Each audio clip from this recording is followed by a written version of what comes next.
come at a better time because I personally have been so busy with commissions and side projects, and I wanted to just share my knowledge with you of time management and how you can make more time for your artwork.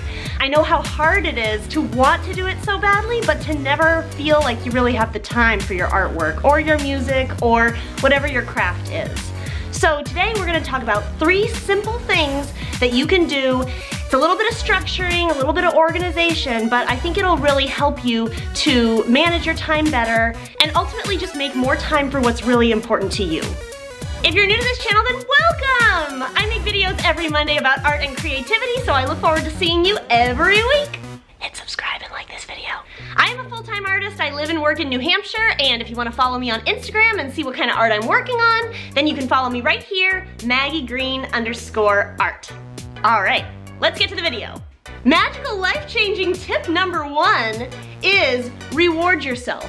Now, a lot of people who talk about goal setting and productivity talk about rewarding yourself, but they often say things like, go out to dinner or get a massage. Well, personally, I don't have a ton of money to be spending on that kind of stuff. So I come up with different ways. But I want to share with you long-term versus short-term reward types.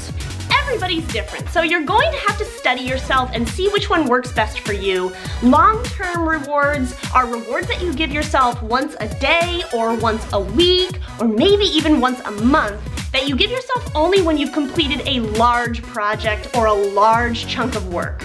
This is the kind of thing that I'd say, yeah, go out to dinner, go buy yourself something nice, go on a day trip. This works really well for some people. However, I work better with short-term goals where I'm constantly rewarding myself. There are so many ways you can do this. I'll share with you how I do it and how I know some other people do it. The gist of short-term rewards is punctuating your day with little boosts of positivity. Basically, every time a task is completed, you reward yourself somehow. So what can we use for short-term rewards? Well, some people love candy. Maybe you could try having an M&M every time you finish a task, or going to get a snack. You could take a walk around your kitchen or take a lap around your neighborhood. Anything you can do that punctuates your day so that you know that as soon as you complete a task, that there's something you can do that's easy or fun or some kind of little boost of positivity.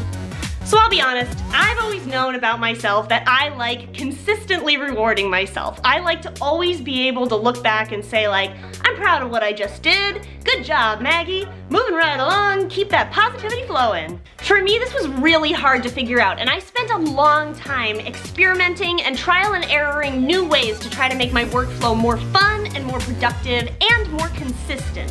What I came up with is calendar blocking.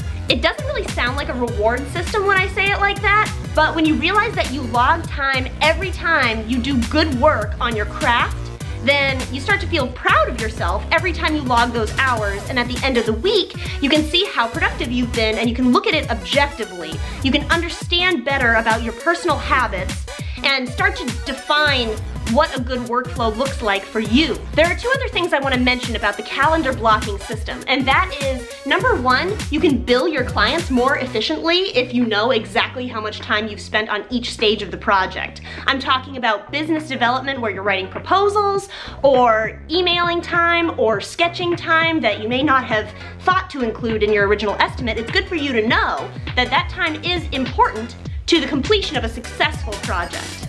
The other interesting thing about the calendar blocking apps like Google Calendar is that they work in 15-minute increments. And I found that for me, that stops me from procrastinating a lot of the time because I'd rather just start at 8 a.m. than 8:15 a.m. When I look back at my calendar, I want to see that, yes, Maggie started at 8 a.m. and worked until 11 a.m., you know, on this project or whatever. So I prefer to just use the calendar blocking system to kind of keep me in check. And something else I like to do is set up my calendar for the next day the night before. And then I try to adhere to it the best I can that following day. It doesn't always work out perfectly, but it's definitely a better system than not having a plan at all.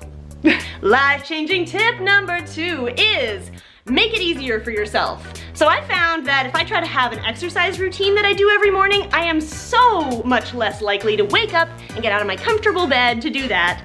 But something I will get up out of bed for is a nice cup of coffee. So I make it easy for myself. I get up out of bed knowing that all I have to do for the next half hour is drink a cup of coffee. That's all I have to do. Not hard. Let's take it one step further. When you get to your desk and you start getting ready to work, do you sometimes feel frozen? Think about what would be a fun thing to do at your desk just before you get started for work. Maybe you could watch a motivational video or do some warm-up exercises. Anything you can do that would just make it easier for you to go to your desk and get started at work as soon as possible. I encourage you to just study yourself and learn your work habits, and if you can't beat them, join them. Just like me and my cup of coffee, I'm not gonna quit coffee, I'm gonna let it propel me into the future. And now for the final life-changing tip, the one you've been waiting for. Create a ritual. No, not a creepy ritual. Though, I guess you could light a candle. That is a ritual I have done in the past. I think it's just nice to do something special every time you get started on your craft so that you reward yourself for having this experience, and I like it to even be something that I never do when I'm not working on my craft. So I used to light a candle that had a certain fragrance that I really, really liked, so I couldn't wait to light the candle because I like the way it smells and it just kind of enriches the experience. So you can give that a try. Just do something special that you only do when you're working on your craft, and hopefully it will create a positive routine for you and it'll encourage you to get back into it, especially if you're the type of person who is working on your craft on weeknights and weekends. Which brings me to the next part of this tip, and that is to just do at least 5 minutes a day. So you'll find if you just commit to doing 5 minutes a day that you'll probably some days work for half an hour or an hour or maybe just 5 minutes, but at least you will have done something. The hardest part is to just get started. So if you do 5 minutes a day, then you will find that that's better than doing nothing. And it starts building a routine in your mind, so you'll feel weird if you don't do 5 minutes a day. I hope this video was helpful to some of you, and I make new videos every Monday about art and creativity, so tune in next Monday. I'll see you then. Bye!